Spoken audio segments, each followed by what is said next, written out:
Көрімі төмен баланы алып сондай жетістікке жеткізген мына қыз мұғалім деп ойлаймын өз басым. Мұғалім сабақ берумен ғана айналысу керек. Көпшіліктің айтқанымен қалып популизм бірақ сапалы мұғалім келмейді бізге. Ақылы сайыстар қыптап кетті. Орыс тілі мұғалімдері өте қажет туындайды. Негізі аттестация саласын өзгертуіміз керек. Сағат саны өскен сайын мұғалімнің сапасы төмендеп кететіні анық. Жемқорлыққа алып келетін жолдар іздестіреді. Мектеп мұғалімдері қазіргі заманның батыры деп айтатын едім. Ол маман болам деген адам, ол қайда болса маман болып шығады. Мен өз мектебімде бақыттымын десе, пайғамбардың хадисі бар еді. 10 адамға басшы болған адам сұралады дейді. Паскаль тілді бағдарламада оқытып алсын дұрыс. Оның қаншалықты пайдасы бар деймін. Осы уақытқа дейін жаңағы менде жазғы бассейн бар, қысқы бассейн бар, жылыжай бар, 120 квадраттық. Ауылға келгісі келмейді шындық. Ең үлкен мәселе кадр мәселесі. Қазіргі уақытта интернет желісі төмен.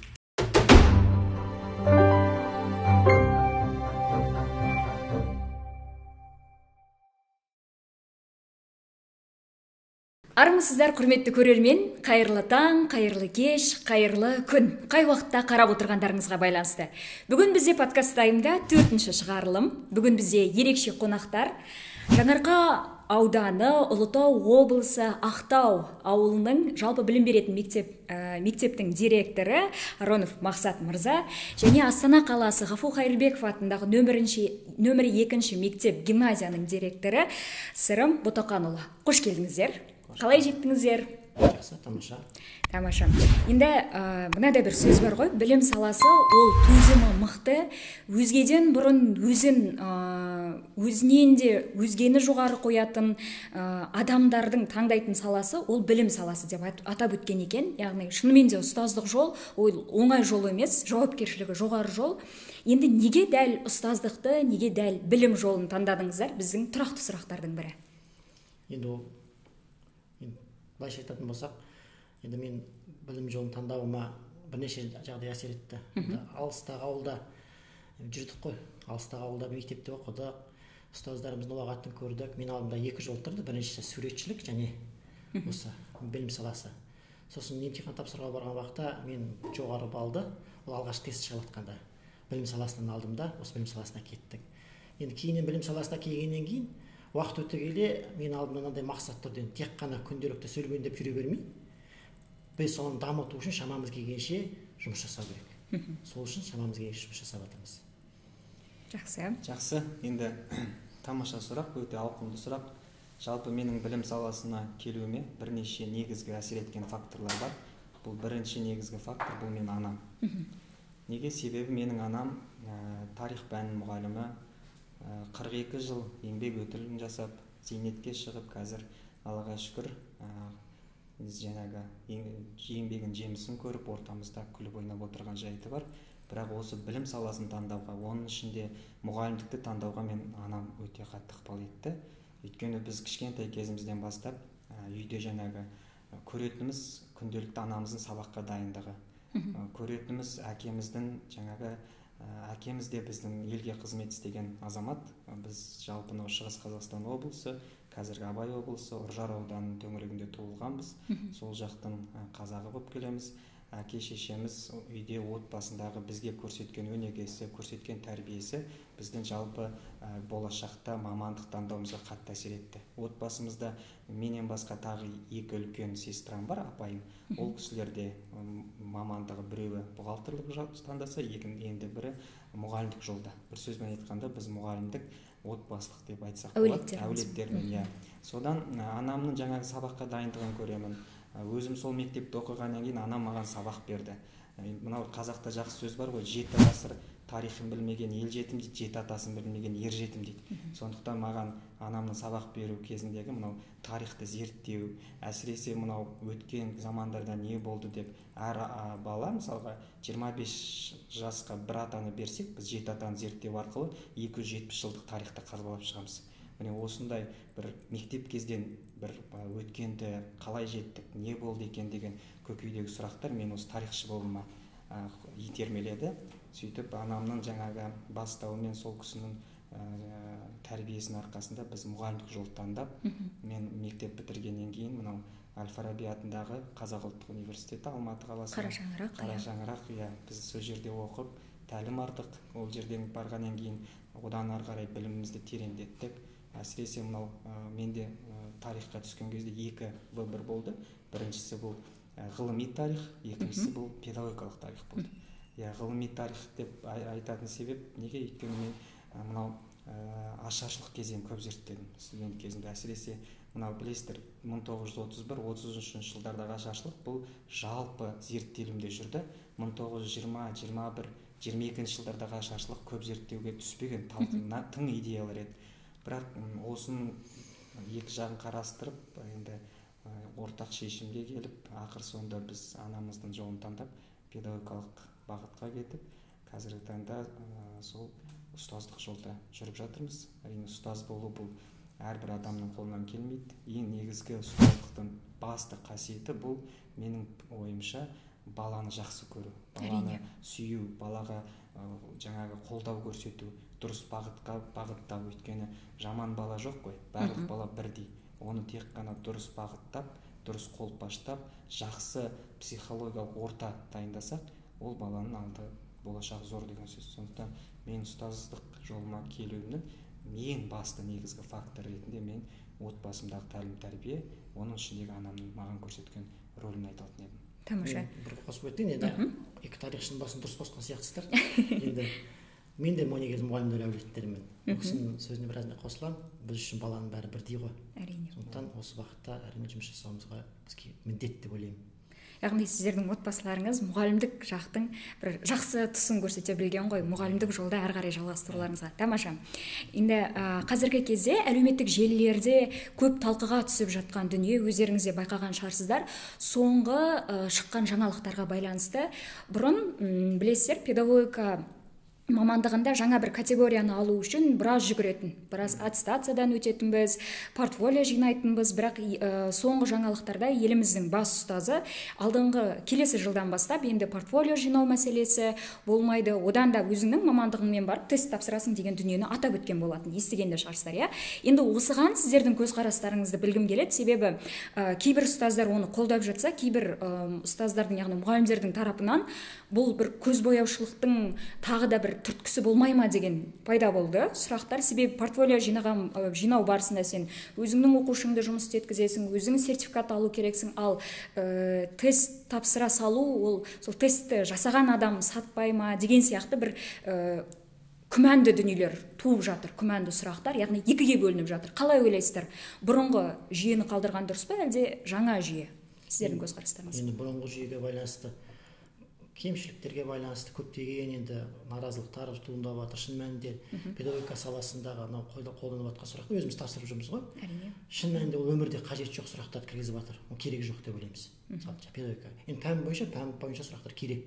Енді кейіннен тағы да министріміз айтып қалды ғой, оқушының жетістігімен бағаланатын мұғалімдер деп. Ол да дұрыс.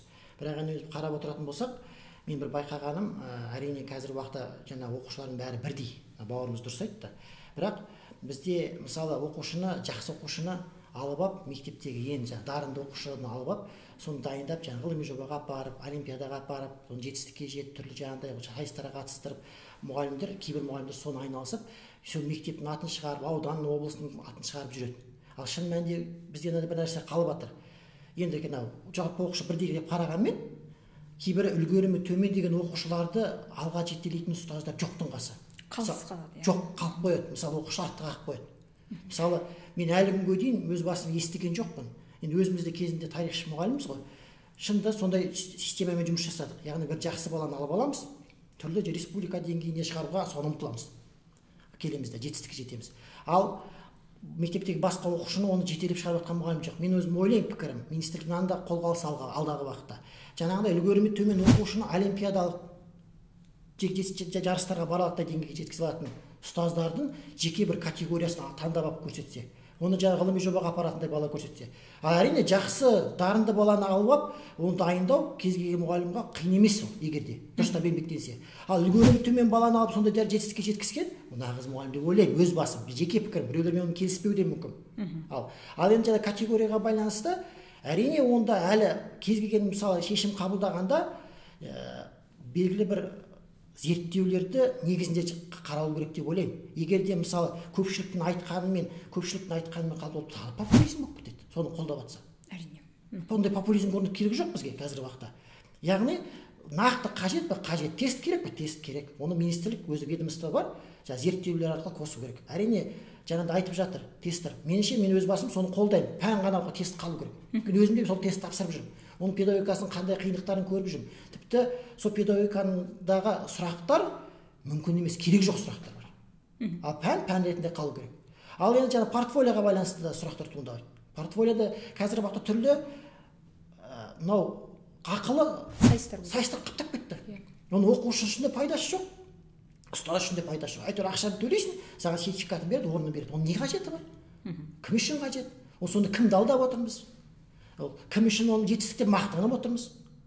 Ол да бір үлкен сұрақ қой. Сондықтан осы мәселені бір ақылдасып, жалғыз емес ұстаздар, бір ғана адам ішіне бір аяқ ас дейді. Бірнеше адаммен ақылдасып отырып шешім қабылдаса дұрыс болар еді деп ойлаймыз. Негізі аттестация саласын өзгертуіміз керек. Мүмкін финдік жүйе сияқты қалып қоя ма? Немесе басқа елдің жүйесін аламыз. Бірақ шетелдегі жүйені әкеліп бізге міндетті емес деп ойлаймын. Өзімізді ерекше жүйе жасап шығаруымыз керек. Ешкім наразы болмайтындай, ешкім қарсы болмайтындай, аттестацияға қуанып баратындай, қазір тестқа барған уақытта артына итеріп барғандай болады. Зорға барады тестқа. Өйткені ол қорқып барады. ертең әріптестерінің артына ұятқа қалам ба деп барады. Сосын келеді де олар жаңағыдай әрбір десін тесттен ала алмас, басқа жолын іздестіреді. Міне жемқорлыққа алып келетін жолдар іздестіреді. Ал оның қаншалықты қажеті бар? Біз үшін де, білім үшін де. Пайдасы бар ма? Пайдасы, ол да артық үлкен сұрақ. Аға, мен толықтай келісем бұл жерінде, өйткені әр қабылданған шешім, министрлік тараптан қабылданған шешім бұл бір определенный бір уақыттағы зерттеулер емес, біршеме зерттеулер нәтижесіне шыққан дүние. Сондықтан бұл тесттік жүйені қалдырып, пәннен жаңағы ағаның айтып отырған толық келсе, мен өзімде тарихшы ретінде тапсырған кезде, мысалы педагогикадан бізге қатысы жоқ сұрақтар, түкке қатысы жоқ.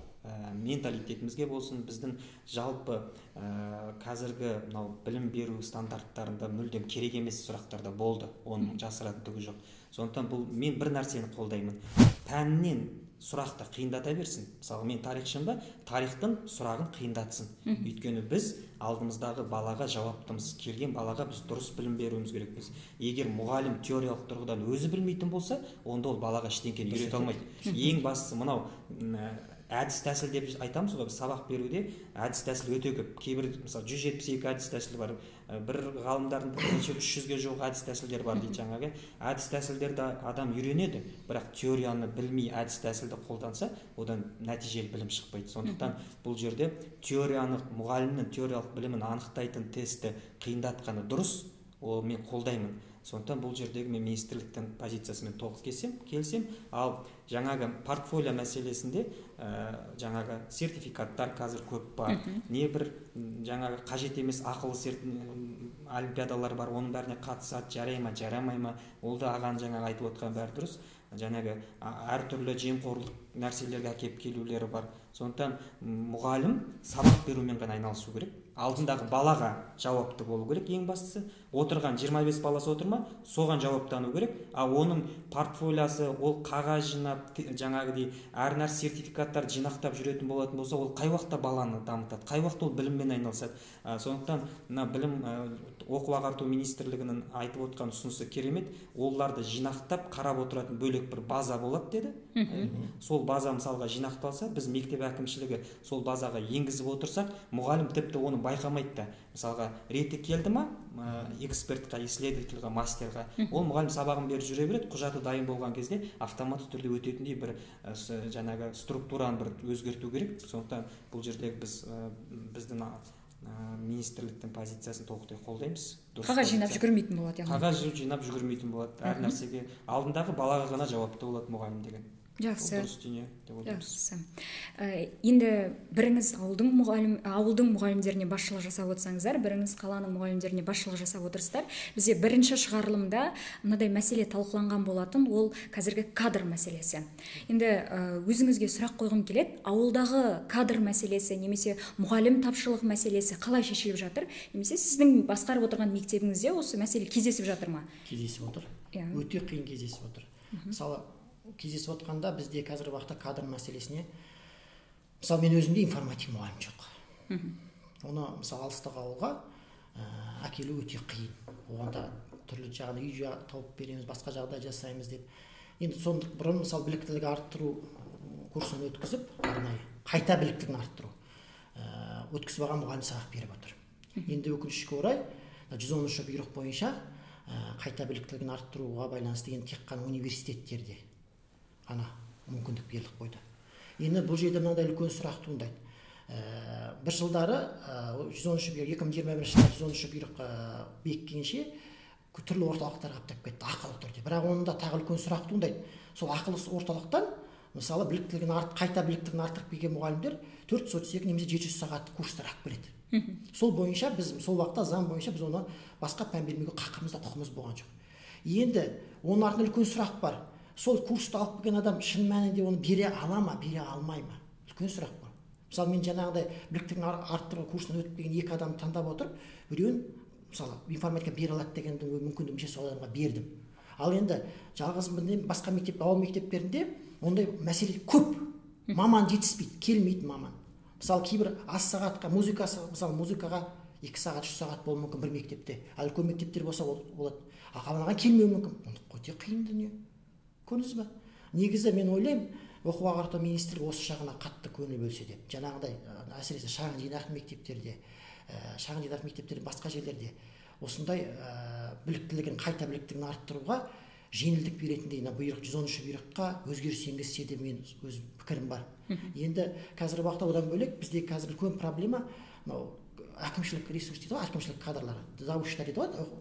Сосын тәрбиеші орынбасарларға біз оны министрлікке ұсыныс ретінде айтқан болатын мен 338 бұйрыққа міндетті түрде орынбасар сарапшы болу керек. Ал сарапшы талап бойынша солай, ал оған мысалы біз орынбасар таба алмаймыз қазір. Барғысы келмейді. Өйткені сабағын беріп, жаңа орынбасарлар мен министрлікте өзі айтып отыр, басшылардың жалақысы төмен деп. Ана сабағын беріп, тиісінен алып кетіп қалған жақсы, орынбасар болғысы келмейді. Соны жеңілдетсе, мысалы 338 бұйрыққа өзгеріс енгізсе, оны ұсыныс ретінде айтып, ең құрмағанда модератор жаңағы орынбасар болатындай мүмкіндік берсе. А енді ол модератор қалса заңды бұзасыз. Осындай. Сондай енді қалада ондай емес, былайша айтқан уақытта таңдау көп, кадр да көп. Ал ауылдық жерде қиын. Мысалы, сондай мәселе бар. Ол ауылдық жерде ғана емес, әкімшілікке бармау немесе барғысы келмеу қалалық жерде де кездесетін сияқты меніңше. Ағамыздың айтқанымен толық келісемін, бірақ енді біз қазір қалалық мектептерде кадр қалай болады, мен қысқаша тоқталып өтейін. Мысалға, қалалық мектептердің кадр табу, мұғалім келеді, сапалы мұғалім келмейді бізге. Басты проблема сол бізде. Мысалға, мұғалім келіп отыр, сапасы төмен. Неге? Өйткені біз артқа қарай жылжимыз да, қазір мұғалім болып келіп жатқандар осыдан бір 5 жыл бұрын, 6 жыл бұрын мектеп қабырғасын оқығандар еді. Енді 5 жыл, 6 жыл бұрын, 10 жыл бұрын қандай түлектер мұғалімдікке барды деген сұрақ туындайды да. Мысалға, содан бастаймыз да. Ең төмен шеткі балы қазіргі осы былтырдан бері ғана біз 70 балға көтерді. Оғанға дейін шеткі балдар төмен еді. Мұғалімдікке бара салады. Енді соответственно ол жерден өзі айтып бүйтіп әрен оқып бітірген адам қалалық мектептерге, қала ауыл болсын, бәрібір қай мектепке келген кезде де одан мықты теориялық тұрғыда білікті маман келмейді. Көрдіңіз бе? Сондықтан қала мектептеріндегі ең басты проблема, бірінші проблема бұл білікті маман. Одан кейін екінші қажеттілік туындайтын нәрсе бұл орыс тілі мұғалімдері өте қажеттілік туындайды. Өйткені қазір оларды даярлайтын жоғарғы оқу орындары аз. Бастауыш сыныптың орыс блоктың мұғалімдері, менің мектебім 2 тілді мектеп, сондықтан бізде міне осындай қиыншылықтар туындайды. Одан кейін бар кадр мәселесіндегі тағы бір дүние, жаңағы мынау ағам жаңа дұрыс айтты ғой, эксперт болу керек, мынау басшылық әкімшілік қызметтегілер.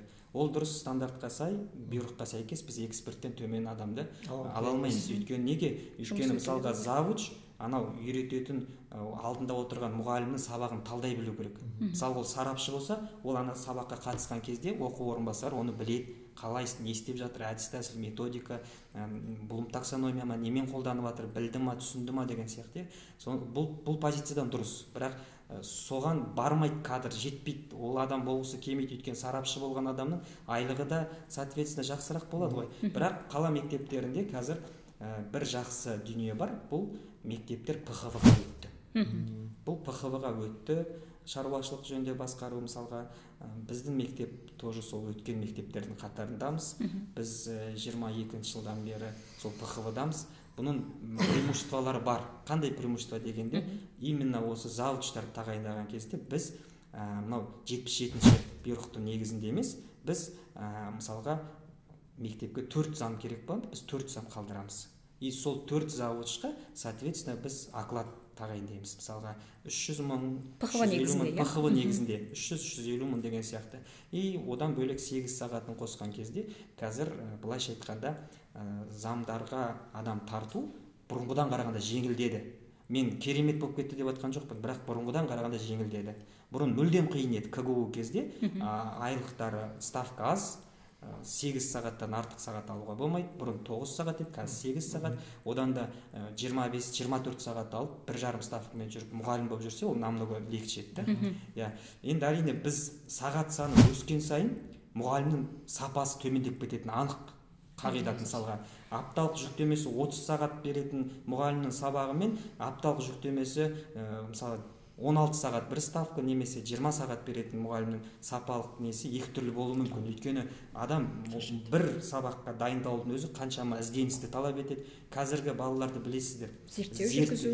Қазіргі балалар өте жан-жақты ғой. Қазіргі балалар ғаламтор арқылы болсын, басқа нәрсе арқылы болсын, өздеріне керектін тез таңдап біліп алады. Енді сол балаларға сіз сабағыңды қызықты өткізу үшін сен екі есеп жұмыстанып, оны керемет жағдайға өткізуің керексің. Сондықтан бұл сағаттық жүктемені біз барынша қысқартуға тырысамыз, бірақ та сапалы маман иесін табу бізге қиындық тудыртады. Енді ПХВ мектептерін мен министрлік тарапқа бір нәрсені ұсынғым келеді, ұсыныс ретінде нақты бір бізге калькуляциясын істеп берсе. Мысалға, завучтың айлығы ПХВ-да 350 мың, 300 мың деген сияқты. Мен осыны министрлік өкілдеріне сұрақ қойғанда олар айтады, сіз ПХВ-сыз өзіңіз білесіз дейді. Бірақ ол дұрыс емес та. Мысалға, біздегі жылдық бюджетіміз бар. Жылдық бюджеттің ішіндегі штат бөлінеді. Ол штаттың фонд оплата труда деген бар. Штаттың оплата трудасы бөлек, ұжымдікі бөлек бар. Әкімшілік қызметкерлерді бөлек та, техперсонал, әкімшілік қызмет барлығы. Енді одағы көрсетілген жаңағы сумадан сен асып кетпеуің керексің. Сол осы жақты бір реттейтін бір жүйе кірсе деп ойлаймын министрлік тараптан. Мысалға, оқу ісінің орынбасарының жалақысы мынадан, шекті жалақысы мынау болу керек. Өйткені ПХВ мектептерінде қазір бір мәселе сол. Бір мектеп 350 мың қояды, бір мектеп 300 мың қояды, бір мектеп 325 мың қояды деген сияқты. Көрдіңіз бе? Осындай дүниелер бар. Бірақ та мына ПХВ-ның артықшылық мүмкіндіктері көп, өте көп мүмкіндіктер. Неге? Мысалға, бір ғана мүмкіндік, сіз жаңағы заңдық аяда госреестрлар арқылы сіз өзіңіздің спорт залыңызды, жаңағы полиоларыңызды, кабинеттеріңізді бере аласыздар. Немесе жұмыстандырасыз, немесе алдыңыздағы өзіңіздің мектепте жүрген мұғаліммен келісімшартқа отырып, жаңағы арендасын төлетіп, мұғалім өзіне де қосымша ақы табылады. Сондықтан одан түскен ақшаларды мектептің бір керек жарағына, жаңағы балалардың білім деңгейін көтеру мақсаттағы ғылыми жоба деген сияқты басқа да форс-мажорлы ситуациялар бар, кез келген нәрсеге қолдануға болады. Сондықтан біз өте қуаныштымыз елорда мектептері, өйткені біз дер кезінде мынау подушевкаға өтіп, жан басына шаққанда қаржыландыру жүйесінен өтіп, оның ішінен ПХВ-ға өтіп, жаңа реттеліп жатқанымыз бұл өте қуанышты. Мысалға, бір нәрсе бар да, жан басына шаққанда қаржыландыру, бұның өзінің бір коэффициенттері бар ғой, 2000 балаға дейін бөлек, 2000-нан 4000-ға дейін бөлек деген сияқты. Неге мысалға бином мектептерінің артықшылығы? Бином мектептері 4000 балаға дейін қабылдай алады, 2000-ға бірісімен, 2000-ға екіншісімен де, олар 4000 балаға қаржыландыруды алады.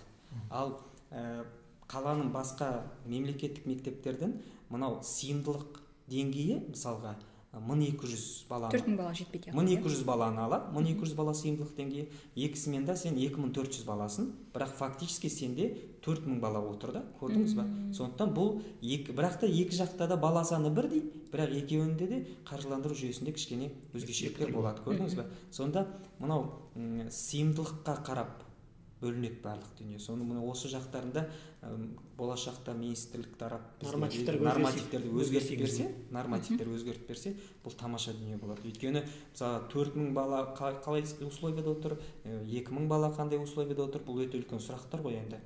Жалпы мен ойлаймын, болашақта мысалға шет елдің практикаларында бар ғой, қазір қателеспесем әлемде бір саусақпен санарлық немесе бір 20 шақты төңіректе қалған шығар осы біздің білім жүйемізде жүргенде, бастауышы бар, орта буын, жоғары буын бар, бәрі бірге оқиды. Мысалға шет елдердің көпшілік жерлерінде бастауыш мектеп бөлек, орта мектеп болады, жоғары мектеп бөлек. Осындай дүниелерді біз болашақта кірістіріп қарастырса, бұл өте керемет дүние. Өйткені бастауыш мектепті миссиясы мақсаты бөлек, орта мектепті миссия мақсаты бөлек, орта мектепте сіз уже профориентациялық кәсіптік бағдар беру деген сияқты, жоғарғы мектепте уже баланы дайын маман қылып шығаруға болады да. Міне болашақта біздің министрлік өкілдері осы жақтан бір қарастыратын болса, бұл нұр үстіне нұр болатын еді. Мысалға, енді айта берсек сөз көп қой. Мынау министрлік тараптан қазір шүкір әйтеу, мынау тыңдаушы мемлекет, әрбір сөздің бір баратын жеріне барып, жеткілетін жерін жеткілеп, бір жақсы заманда жүрміз біз қазір. Міне осы заман ары қарай жалғасса, мен ойлаймын, біздің білім саласының алдалы бір бағындырар белесі, басар шыңы алда деп ойлаймын. Енді бізде көрдік, ауыл мектептерінде бір кемшілігі, жаңағы ПХВ-ға өту қиын. Ол үшін бала саны да кемейді. Бірінші жан басына шаққан ғажапқа келу керек. Оған енді сирек. Өз-өзін ақтау керек. Оңтүстіктің мектептері болмаса, шығыс, ол өзі бала саны жетпей жатқанда, солтүстік мектептері, орталық мектептеріне қиын ол. Онда бір кемшілігі бар. Ал сіздерге өте тамаша ол. Сіз басқарып отырған мектепте мысалы қазір қанша оқушы? 150 оқушы бар. 200-ге де жетпейді, Жақсы. Енді осы кадр мәселесінен алыстамайық, тағы да бір сұрақ туындайды. Қазіргі кезде қалыптасып кетті ме, әлде қалыпты дүние болып кетті ме, мынадай бір дүниені байқадым. Мысалы, мектепке келіп бір қызметте атқарып жүрді делік, ол мектеп директорының көмекшісі болды, хатшысы болды делік. Кейін сырттай немесе бір оқу орнына түседі де, өзі сол мектепке мұғалім болып келеді. Мысалы, бастауыштан сабақ береді, бос орын, бос вакансияға келіп сабақ береді. Енді ондай келіп жатқан мұғалімдердің біліктілігіне қаншалықты жауап бере аламыз, ол дұрыс па келгені? Енді әрине, бос орынға келгені ол дұрыс, бірақ дегенмен ол кісі барып оқыған жоқ, педагогика сабағын оқыған жоқ, бос орынға келді де жұмыс істеп жатыр. Енді ол жерде мәселе адамның өзіне байланысты деп ойлаймын. Ондайлар бар, әсіресе ауыл мектептерінде емес, бүкіл жерде болуы мүмкін ондай. Бірақ енді ол маман болам деген адам, ол қайда болсын маман болып шығады. Егер соған талпынса, мысалы, мысалы мен өз басым тарихшы пән мұғалімімін. Бірақ мен өзім мысалы жаңа информатика саласын жақсы көремін. Маған информатика сабақ берсе, диплом болмаса да қуана берер едім. Өйткені соны мен жаным жақсы көреді. Егер солай жаным жақсы көріп, сол маманды таңдап, балаларға бір нәрсе үйретемін деп келсе, одан маман шығады деп ойлаймын. Ал егер тек қана құрған ақша үшін жүрсе, ол әрине одан маман шықпайды. Ол өзімен болмаса басқа балаларды да құртады. Ол құрып отырады. Одан қандай маман шығады? Ол үлкен мәселе. Ал оған қазір уақытта сырттай оқуды алып тастады, бірақ одан бөлек бізде қазіргі қашықтан оқу деген шықты ғой. Бәрі оқиды, дипломды алып келеді. Сіз диплом бар маманды алмайын деп тестін өтіп тұрса, алмайын деген құқығыңыз жоқ, қақыңыз да жоқ. Маман жетпей тұрса, қалай алмайсыз? Диплом тұрады қолында күрек. Нормативтік заңға сәйкес келіп тұрса, атқа жасай алмайсыз. 57-ші бұйрық бар бізде қазір. Жұмысқа қабылдауға 57-ші бұйрық. Сіз айтып тұрған жаңа совместительдердің әңгімесі ғой.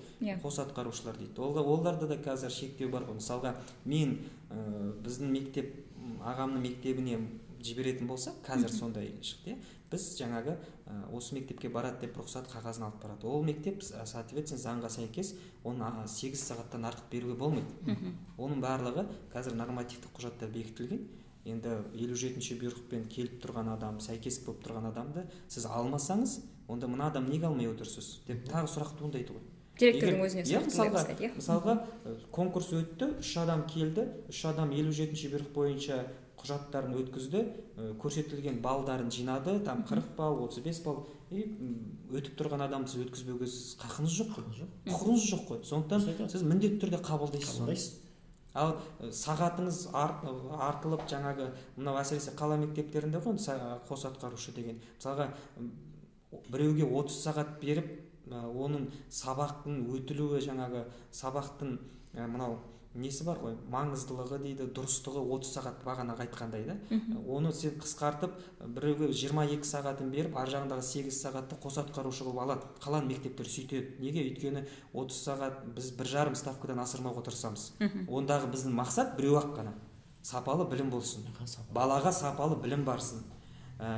Көп сағаттық нагрузкаға жүрген адамның, ол педагогтан уже, мен ойлаймын, таза педагог ретінде балаға жан ашудан алшақтап көп пайда тапсам деген әрекетке кетіп қалуы мүмкін. 30 сағат, 35 сағат деп. Ал нағыз педагогтар білет, 24-тен асса өздері келіп айтатын мұғалімдер бар бізде. Мен мынадан артық сағат алмаймын, өйткені мен баланың алдында жауаптымын, қоғамның алдында жауаптымын, ата-ананың алдында жауаптымын. Ертең бала мамасы, ата-анасы келіп менен сұраса, мен не бетімді айтамын? Сондықтан осы сағат маған жеткілікті деп айтатын педагогтар бар. Сондай кезде біз қос атқарушы қылып 8 сағаттық жүктемені аламыз заңдық аясында. Енді нормативтік стандартпен өтіп, конкурстан өтіп тұрған адамды алмай қоюға біздің құқығымыз жоқ, мүлдем.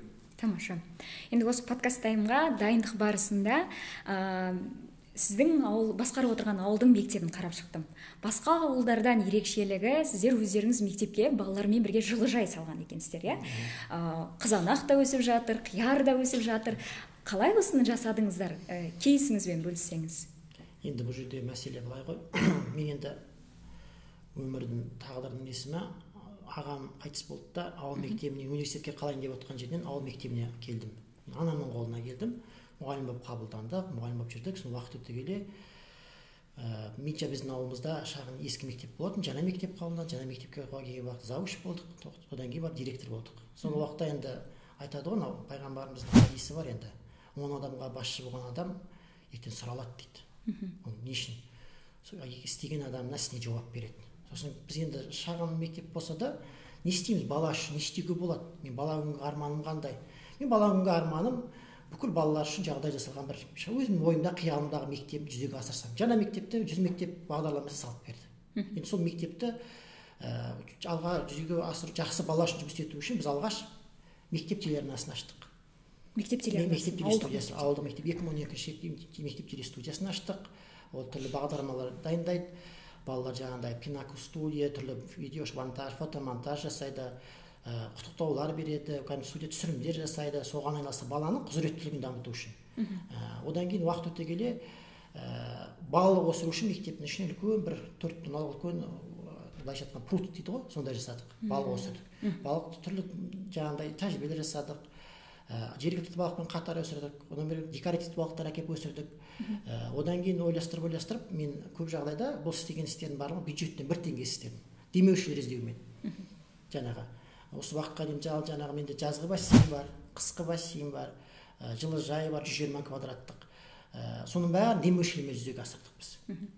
Ауыл азаматтары болды ма? Ауыл азаматтары, мектеп бітіруші түлектер бар.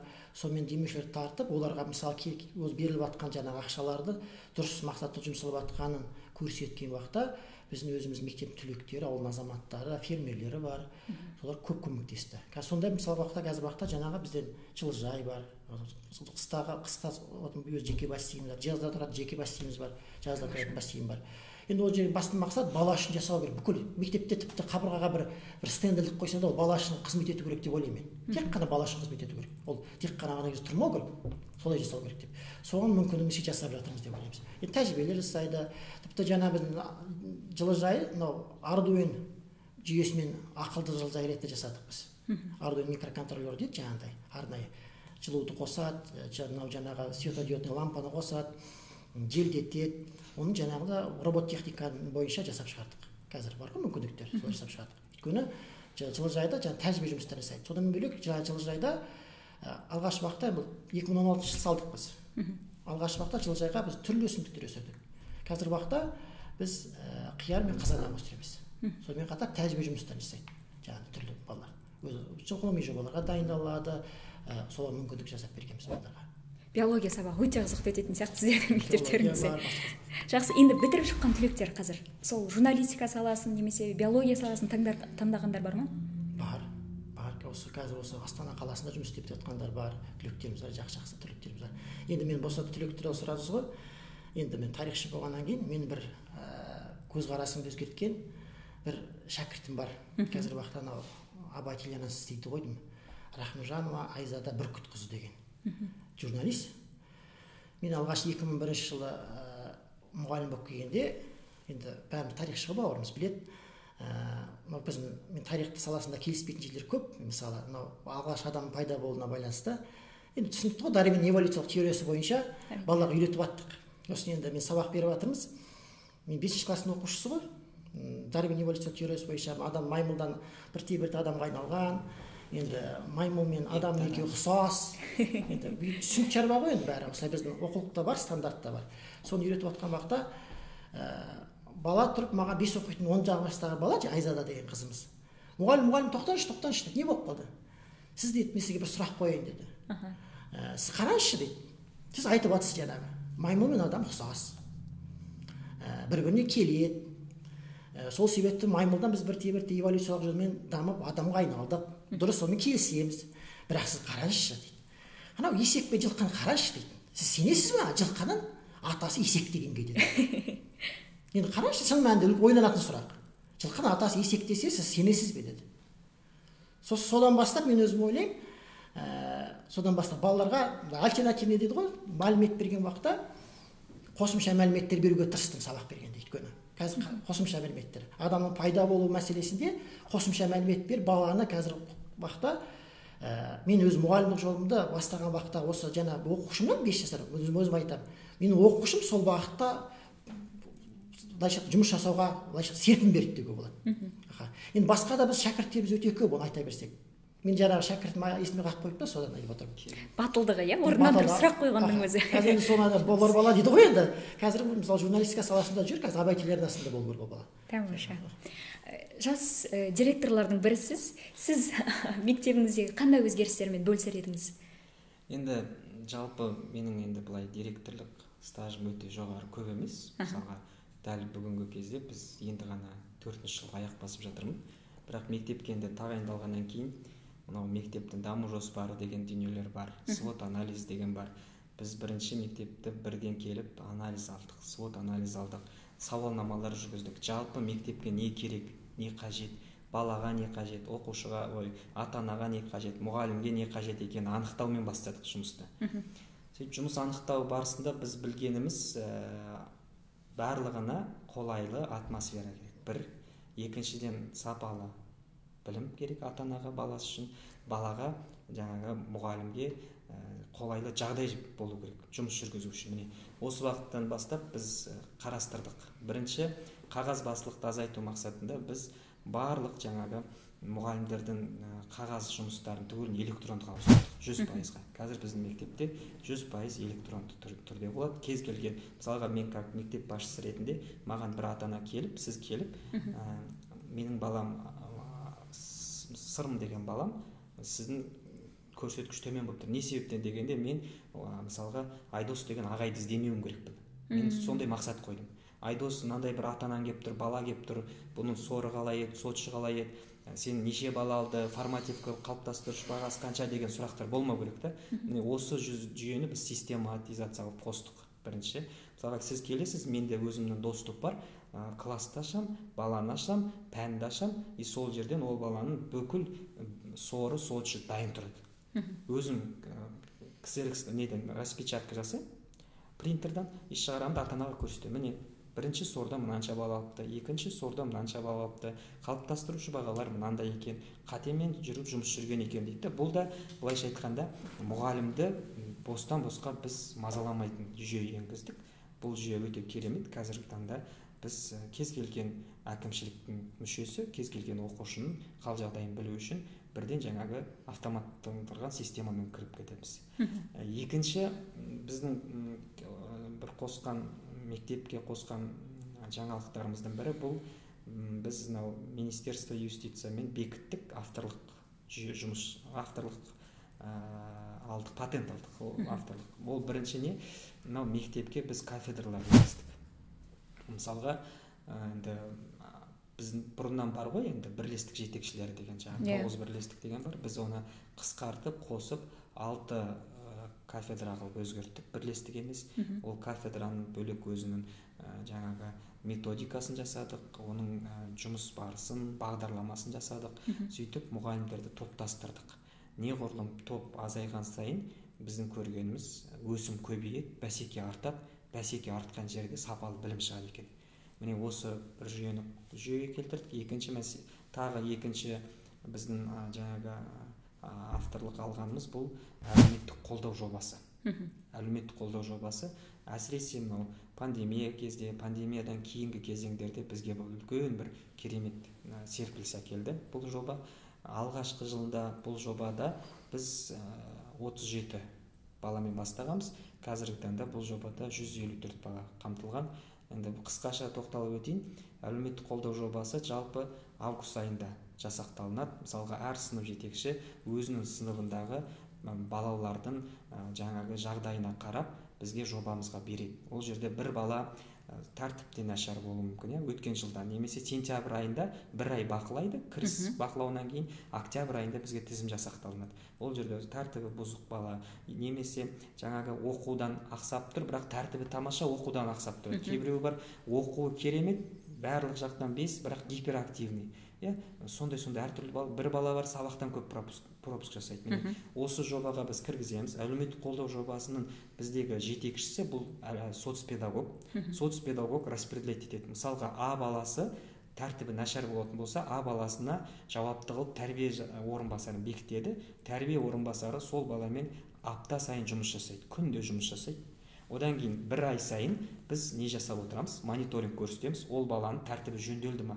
Бір ай бұрын осы жобаға кірген кезде 4 рет сабақтан қалатын болса, 10 күнде, енді 10 күнде бұл баланың сабақтан қалу көрсеткіші төмендеді ма деген сияқты сұрақтар. Дәл сол сияқты оқу жақтан проблема болып тұратын болса, оған жауапты қылып біз оқу орынбасарын қоямыз. Немесе жаңағы бір әлеуметтік жағдайдан жауапты болса, соцпедагог өзіне қалдырады. Немесе директордың қатысымен шешілетін мәселе болатын болса, оны мен өзім аламын жұмысыма. Менің де тобымда қазіргі таңда 4 бала бар. Мен 4 баламен жұмыс жасадым 2 жыл бойы. Және де мен өзімнің есебімді, отчетымды соцпедагогқа беріп отырамын. Өйткені бұл жобаның жетекшісі әлеуметтік педагог. Ол бізге диаграммаға салып көрсетіп отырады. Міне керемет жоба. Бізде осы бұл тағы бір қосқан өзгерісіміз. Тағы бір өзгеріс бізде, біз барлық оқулықтарды электрондық нұсқасын жасап шықтық.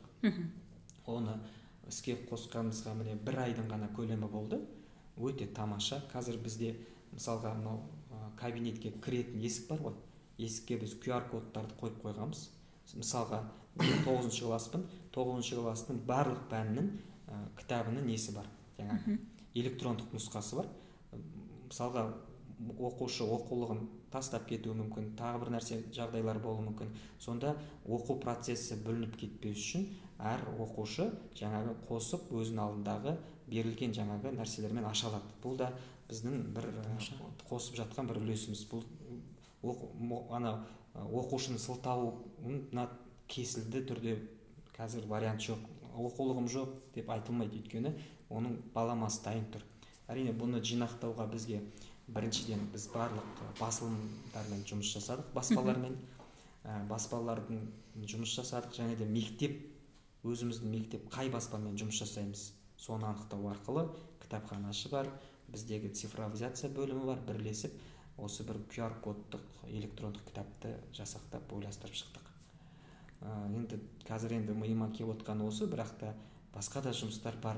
Толықтырып кетейін, бізде жаңа бауырым дұрыс айтты, мынау оқулық жетіспеу мәселесінде бізде осы мәселеге өте бір қатты қойған жоба мектеп телестудиясы базасында. Жаңағы мысалы оқулықтарды электронды түрде Android Bookmaker деген бағдарлама бар. Сол арқылы смартфондарға приложение жасайтын арнайы жұмыс тобы бар. Бұл оңай. Ол өте балалар өздері жасай береді. Мысалы, егер жаңағы оқулықты сіз ала алсаңыз, не PDF, не жаңағы Word форматында алсаңыз, кәдімгі тез арада приложение ретінде жасап шығарылады. Одан кейін мынандай нәрсені тағы қостық. Қазір бізде әлеуметтік қолдау бағытында тағы да. Енді қазір біздің Астана мектептерінің көпшілігі бұны іске асырып жатыр. Бізде осы алғашқылардың қатары болып іске асырдық. Кез келген атана прямой өзіне керекті адамға жасалған таблик бар ғой, табликпен істеп қойдық. Мысалға атанаға барды, бәрін тараттық. Мысалға маған соцпедагог керек па, мен кірем табликқа, әлеуметтік педагогты басам, бірден оған хабарласуға болады, WhatsApp-ына шығуға болады, 100%-ық доступность, ашықтық. Директор керек па, бірден директорға басам, кірем, ашықтық. Хабарласылады кез келген уақытта. Бұл өте жақсы керемет нәрсе болды. Мысалға андай приемға келіп, директор жоқ, қайда, немесе завуч қайда, сабаққа кіре алмай жатып, коридорда күтіп тұру, астында вахтада тұру деген мәселе жоқ та. Өйткені сынып жетекші, соны біз тараттық, бірден мәселе шешілді. Даже әлеуметтік педагог болсын, оқу орынбасарлары болсын, маған бүгін мынандай ата-ана жазып жатыр, мынандай ата-ана хабарласып жатыр, телефон номерларымен керемет нәрсе іске асылды. Қазір қала мектептерінде бұл дүние өте көп жерде бар. Одан тағы бір жақсы жаңалық бар. Енді ол әлі біздің мектеп, оны қазір біз жасау үстіндеміз. Ол біраз уақыт алатын дүние екен. Бірақ та осы Елорда мектебінің бірі 54-ші мектепте қолға іске асты. Бұл ата-ананы приемға келіп справка алу үшін бар ғой, мысалға осы мектепте оқиды деген справка береміз ғой. Соның бәрін 54-ші мектеп қазір электронды қойды. Жаңағы электрондық тұрғыдағы қол қойыла береді ғой, қазір білесіздер, сонымен қол қойылады, справкасы бар. Ата-ана үйінде отырып, сол мектепте баласын оқитындығы туралы құжат алу үшін мектепке келудің қажеті жоқ. Бұл да үлкен мәселені шешіп жатыр. Өйткені приемға келген ата-ана мәселесі, тағы басқалар, кезек, очередь деген сияқты керемет дүние. Бұны бірақ енді біздің мектеп қазір Құдай амандығын берсе, біз осы айдың келесі айдың ортасына дейін бұл жүйе бітеді. Келесі оқу жылына дайын боласыздар. Бірақ қазір 54-ші мектеп бұны қосып қойды. Біз сол жақпен тәжірибе алмасамыз, өйткені бізде 54-ші мектеппен меморандум бар. Біз бір-біріміздегі жаңалықтарды бір-бірімізге көрсету, үйрету, тіпті біз академиялық жаңағы таза адалдықты ұстану мақсатында мектепшілік олимпиадаларға бір-бірімізге барып тексеретін мұғалімдер, немесе ғылымға, басқа да қалалық деңгейдегі жарыстарға дайындар кезде де біз өзара алмасу процесс жүреді. Өйткені бізде осыдан 1,5 жыл бұрын өткен оқу жылда біз 54-ші мектеппен өзіміз келісім шартқа отырғанбыз меморандумға. Осындай бізде бір кейстер бар қалыптасқан. Енді білім саласындағы тағы да бір мәселелердің бірі ол жас мамандардың келуі және жас мамандарды директор тарапынан қолдау. Бірінші, сіздердің мектептеріңізде қанша жас маман бар қазіргі уақытта? Дәл қазіргі уақытта біздің мектепте 21 жас маман бар. Сіздерде? Енді 2 жас маман бар. 2 жас маман. Жақсы. Енді сол жас мамандарды мектеп өміріне сіңіру үшін немесе өз мамандығынан тағы да қолдау үшін қандай жұмыстар жасайсыздар? Немесе жасау керек? Келген жас маманға заңға сәйкес тәлімгер бекітіледі. Міндетті түрде кез келген жас маманға тәлімгер бекітіледі. Ол жас маманмен жас маманға арналған өзіндік жоспар бар. Бұны әрқашанда мынау біздің Астана қаласындағы мынау метод центр бар ғой, әдістемелік орталық тараптан бізге нұсқаулығы берілген, ережесі қалыптасқан. Ол тәлімгердің қандай құжаты болу керек, жас маманға қалай көмек көрсету керек, сабағына неше рет кіру керек, жас маман бұл сабаққа қанша рет кіру керек деген сияқты жүйе қалыптасқан. Міне осы нұсқаулық бойынша біздің мектепте жұмыстар жүріп жатыр. Жас маман сабаққа кіреді, тәлімгер оған сабағына кіреді. Одан бөлекте біз жас мамандарға сағат санын берген кезде қатты қарастырамыз. Өйткені жас маманға бірден көп сағат санын беру бұл біріншіден дұрыс емес, екіншіден бұл дүние сапалы білім беруге деген үлкен сұрақ туындауы мүмкін. Өйткені жас маман теориялық жақтан мықты біліп тұрса да, оған әлі әдіс керек, әлі оған әдіс тәсілді үйрену керек деген сияқты. Сондықтан сағат беру мәселесінде біз қарастырамыз бір ставка беруге жас маманға. Қалған уақытында біз мынау ғылыми жөніндегі орынбасар әр жас маманға өзіндік график жасап береді. Сол график арқылы жас мамандар өзінің тәлімгердің сабағына немесе басқа да зерттеуші мастерлардың сабақтарына кіру арқылы өзінің бойына жаңа нелер жинақтайды, тәжірибе жинақтайды бір. Одан бөлек мен жеке өз басым жас мамандармен бір оқу жылында бірнеше рет кездесу ұйымдастырамыз. Міндетті түрде біз сентябрьде бір жолығамыз, ноябрьге таман тағы бір жолығамыз, қараша айларында. Мектептен тыста, мектептен тыста жолығамыз. Қазір білесіздер, мектепте жолыққаннан қарағанда мынандай басқандай атмосферада, бейресми отырыста жас мамандарды көп тыңдауға тырысамын. қай жері қиындық туып жатыр, не істеу керек, қалай қолдау керек. Біреуі сабағын бәрін күштетеді, бірақ ата-анамен контакт істей алмай жүрген жас мамандар болады. Ата-ана сыныбымен кішкене игере алмай жүргендер болады деген сияқты. Сондай бейресми кездесулерде ол дүниелер жақсы айтылады. Сондықтан одан кейін ресми түрде де жолығамыз жас мамандармен, сабақтарын талқылаймыз былайдан. Солай арқылы жас маманға қолдау көрсету керек. Өйткені жас маман алдына келіп тұр деген сөз, ол педагог мамандығын таңдап келген адам ғой. Ол да сол түсер кезде демек бір себеппен таңдап тұр. Өйткені кез келген адам мұғалім бола алмайды. Мұғалім болатын адам ол көп қасиет болу керек мұғалімдік адамда.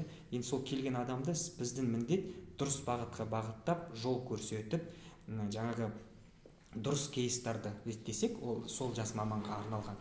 Ол жас маманнан керемет маман шығады. Қазір енді білесіздер, заңға өзгерістер енген. Қазір жас маман келген кезде стажер болады, модераторға дейін деген сияқты бір жыл педагог болады, стажер болады.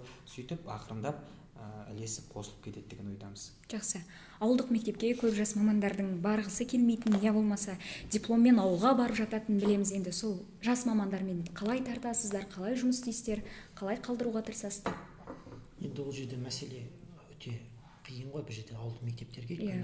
Жастар енді қалада урбанизацияның нәтижесі ме, ауылға келгісі келмейді, ол шындық.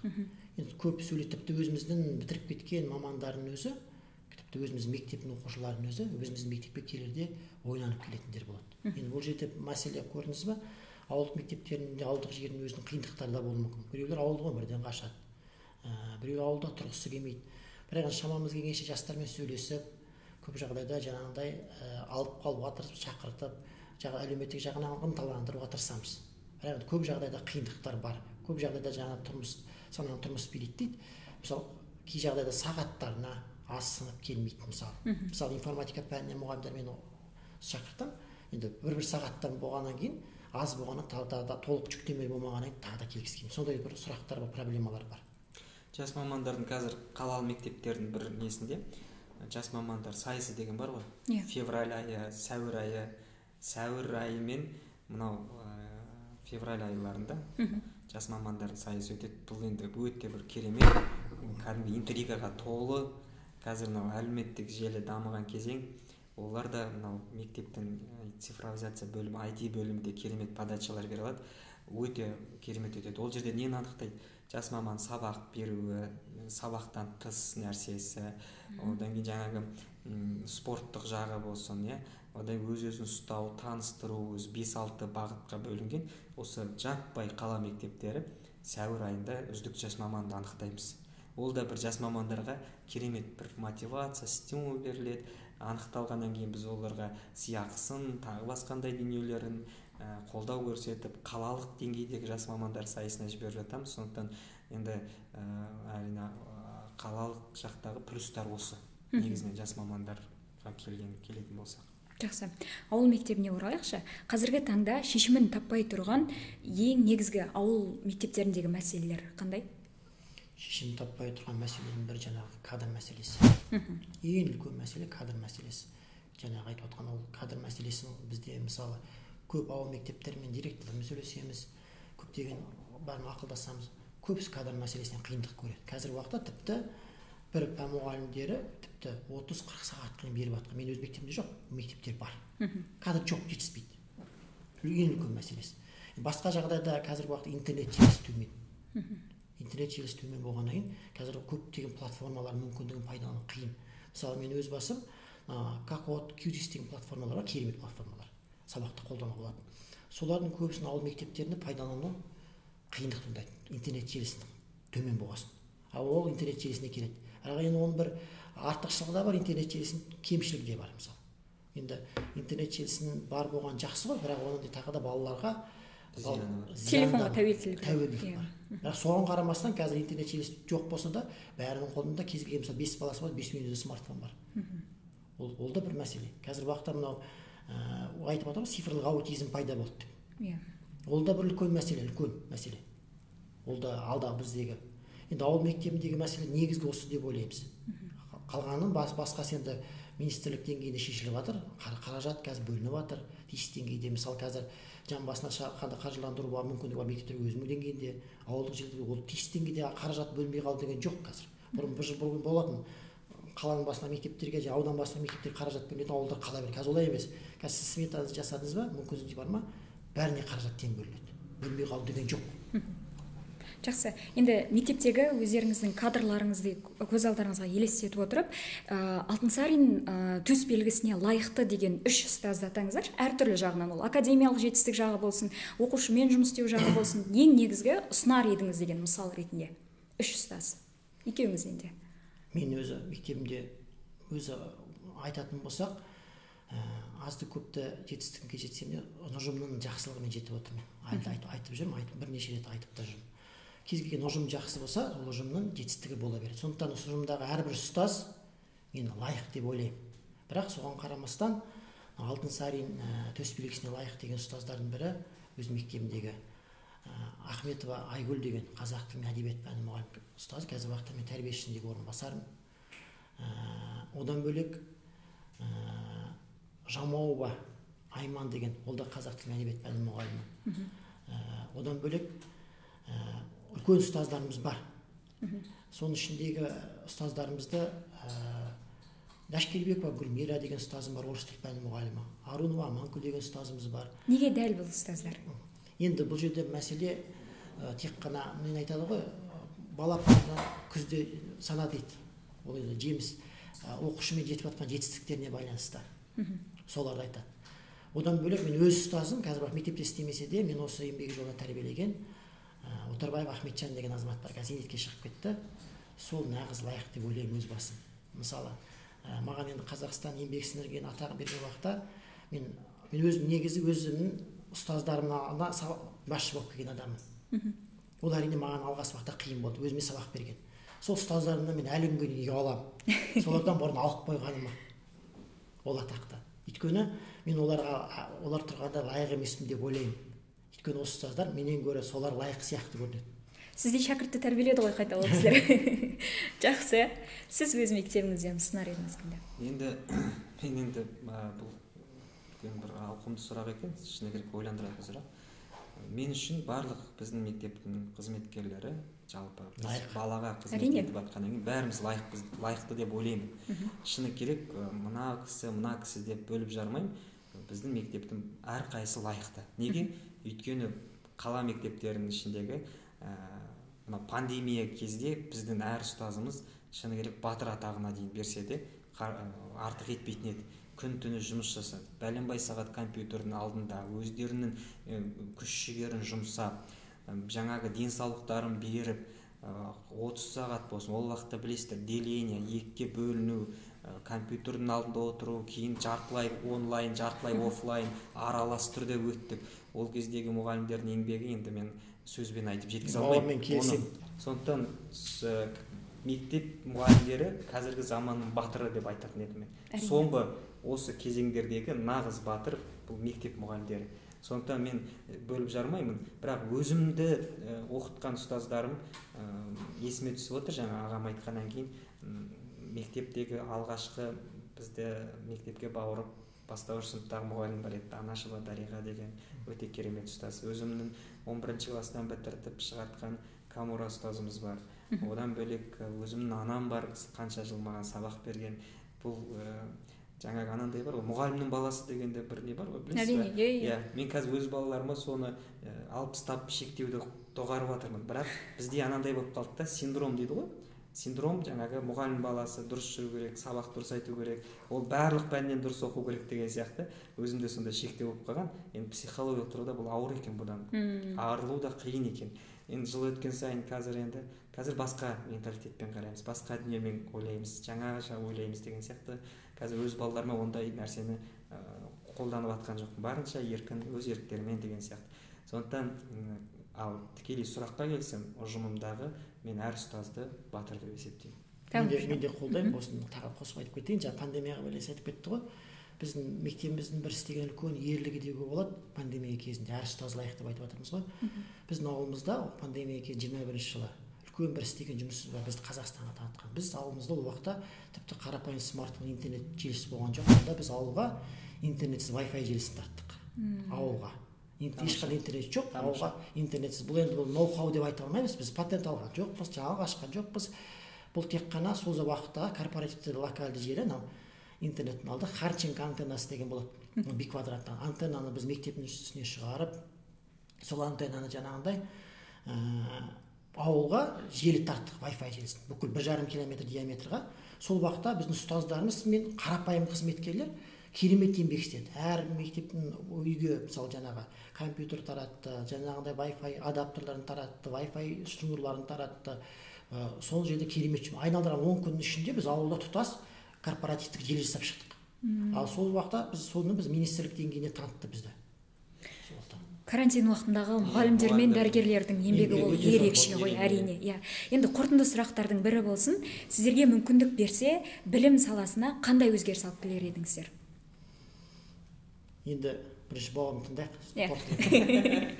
Жақсы. Енді білім саласында жүргеннен кейін енді осы саланы біз үшін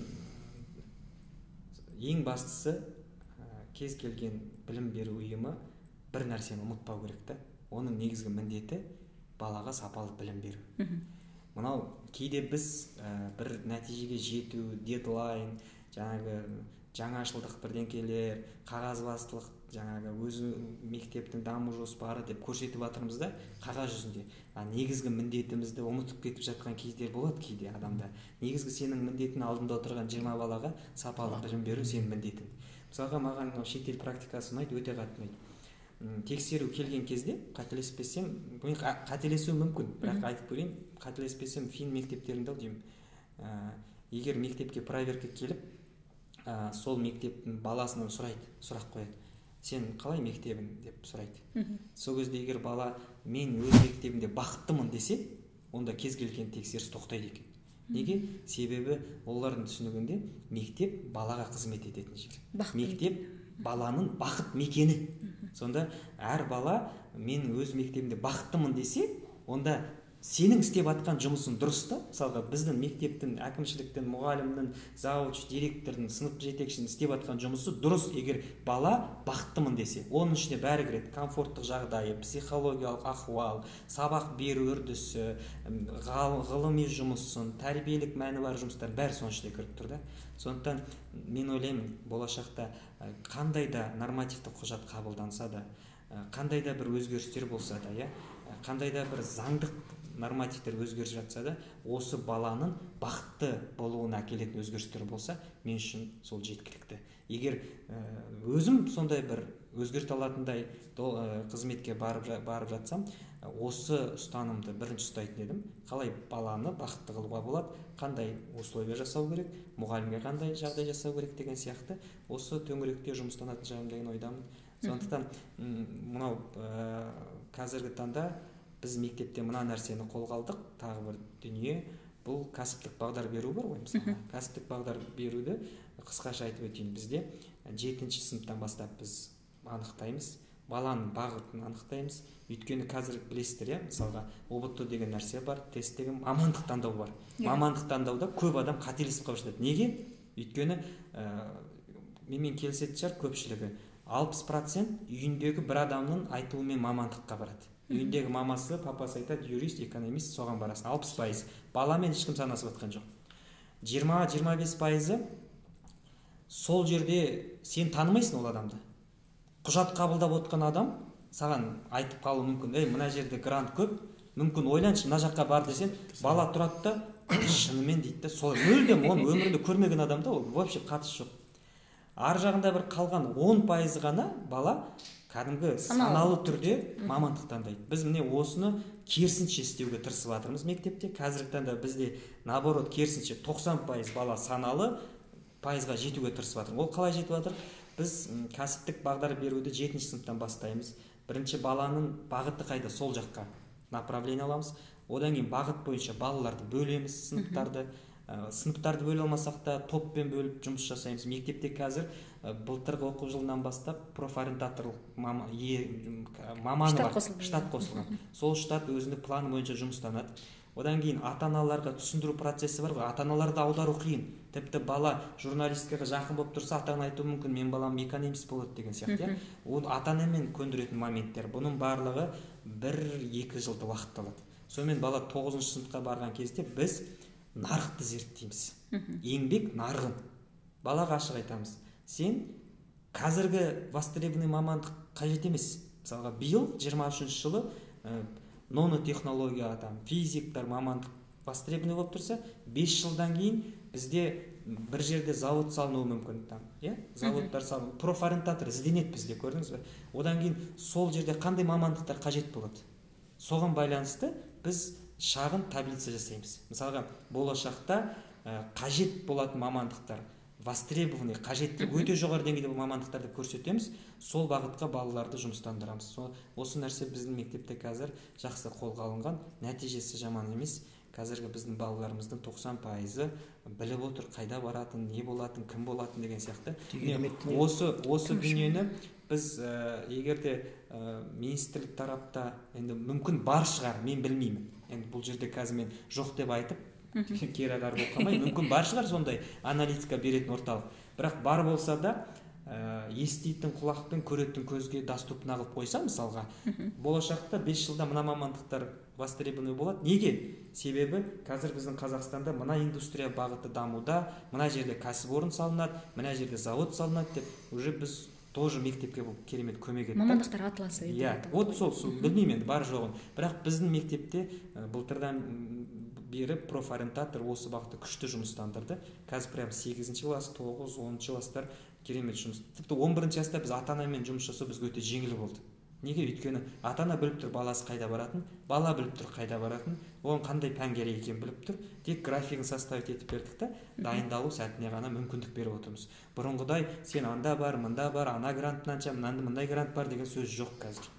Сондықтан осындай біздің мектепте шағын тағы бір өзгешелік жаңалықтар бар. Енді мен екі үлкен мәселені айтқым келеді. Мынау білім саласына болашақта қандай өзгеріс енгізгім келеді, мектеппен байланыстырып айтайын. Енді өз басым, мен біраз жылдар бұрын бір сабақ, химия пәнінің мұғалімі сабағына кірдім. Сосын енді бір сабақ кіргенде кейде бір жағаласып кететін адам жаман әдетім бар енді. Сосын химия пән сабағы өтіп жатыр, мынау химия пәнінде мынау электролиттерге байланысты. Сосын арасында мен мұғалім рұқсат алдым да сұрақ қойдым балаларға сұрақ қойдым. Ол мысалы тұрған бей деп қойдым мұғалімға. Мынау қарапайым, сен машинаң бар, автокөлігіңнің аккумуляторы бар. Аккумуляторының сен клеммасы саған окисление тотықтанды. Соны қалай тазалайсың деп балаға сұрақ қойдым. Бала ойланып тұрып, пышақты аламын да қырамын. Бірақ оның қарапайым тәсілі бар ғой, ешқайда. Қарапайым бір мынадай су қаласында, ас содасы араластырасында үстіне құя саласың. Бітті. Ол бүкіл тотықтан тазарады. Міне, сол сұрақ қойған уақытта мен ойландым, біздің беріп жатқан білім саласында үлкен бір кемшілік па, әлде болып жатқан өмірге қажетті салаларды мысалы дайындамаймыз сонда біздің неғұрлым, мысалы мен мұғалімдерге айтатын болдым, неғұрлым мысалы химия болсын, биология болсын, барлық пәнде сен өмірге қажетті салаға байланыстырып отырып дайындауың керек баланы сен. Өмірде қолданатын, мысалы сен кез келген тақырып өтіп жатсың ба, өмірде бір нәрсе алатын да, ертең мына салаға қолданасың деген элементті қолданысып айтсаң, ол балаға үлкен әсер етеді. Дұрыс. Ол үлкен керек нәрсе. Өйткені құзыреттілік деп айтып жатыр, бұл министрлікте айтып жатыр, құзыреттілікке дайындау керек деп. Бірақ соған дайындасақ, ол үлкен жетістік. Мысалы кейде информатика пәні мұғалімдермен бұрын дауласып қалатын. Мен айтамын, Паскаль тілді бағдарламауды оқытып алсын дұрыс. Оның қаншалықты пайдасы бар деймін. Мысалы, оны да сен питонды үйрет.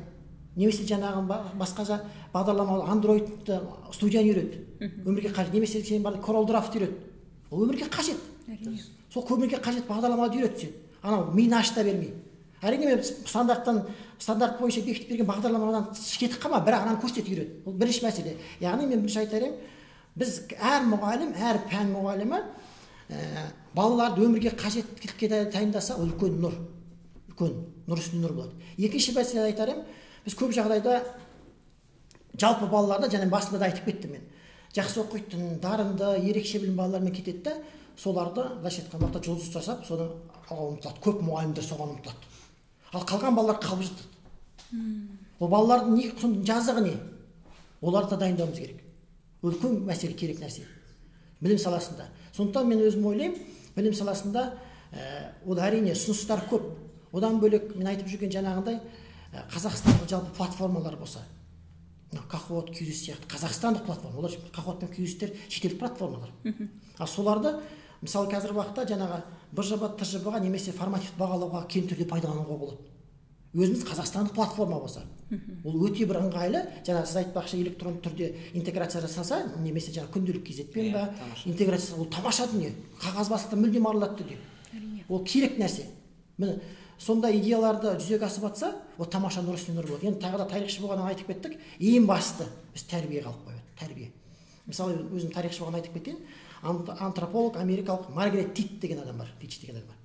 Сол кісінің бір студенттеріне сұрақ қойды: өркениеттің бастауы қайда деп. Сол студенттер айтып жатыр, біреуі қармақты ойлап табуға, біреуі құмыраны, балшық, біреулер айтады дейді, садақпен жебені. Сосын жаңа Маргарет Тич айтып дейді, өркениеттің бастауы адамның анау жамбас сүйек дейді, анау бедренный кость дейді. Сол сүйектің сынып қайтадан жазылуы. Сол студенттер сұрақ қойды: қалай сонда? Ол қандай жазығы бар? Өздеріңіз қарайсыздар депті. Мысалы, адамның сүйегі егер жануар болатын болса, оны бедренный кость дейді ғой, сынатын болса, ол өледі. Оның жазылуы өте қиын. Оның қайтадан бітіп кетуі. Егер адамның адамгершілікпен бір-біріне қарап отырып көмектесіп, жаңағы сүйекті жазылуына жеткізсе, ол адамның адамгершілікке қарағандығы, жетілгендігі. Міне, біз мынау Әл-Фараби бабамыз сияқты адамзат бірінші біз тәрбиені беруіміз керек.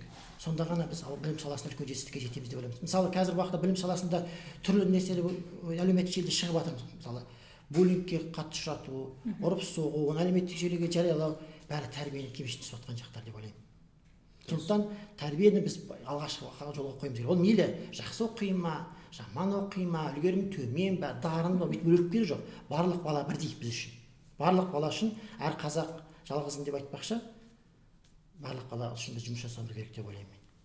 Тәрбиесіз берілген білім адамзаттың қоршауы деп бабамыз айтқандай, ол пікірлеріңізге келісемін. Бүгінгі келгендеріңіз үшін, бізге қонақ болғандарыңыз үшін сіздерге үлкен рахмет. Білім саласында жасап жатқан жұмыстарыңыз үшін де үлкен рахмет. Жалпы кез келген ұжымды басқару қиын болса, оның ішінде мұғалімдерді басқару ол одан да қиын. Сол себепті сіздерге кәсіби жетістік тілеймін, шығармашылық табыс тілеймін, және келіп қонақ болғандарыңыз үшін рахмет. Және біздің бүгінгі подкаст тайм бағдарламасының атынан сіздерге кітап сыйлағымыз келеді. Ең үлкен сыйлық ол кітап қой. Істеріңізге сәттілік тілейміз. Рахмет. Рахмет сіздерге.